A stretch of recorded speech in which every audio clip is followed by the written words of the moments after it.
La runa Gera representa al sonido de la letra Y. Ejemplos: Yolanda,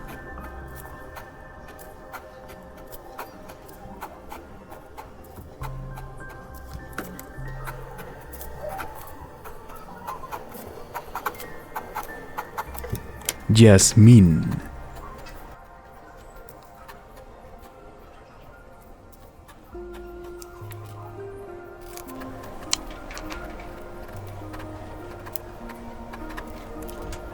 Yesenia. Si te interesa aprender a escribir tu nombre con runas, déjalo en los comentarios.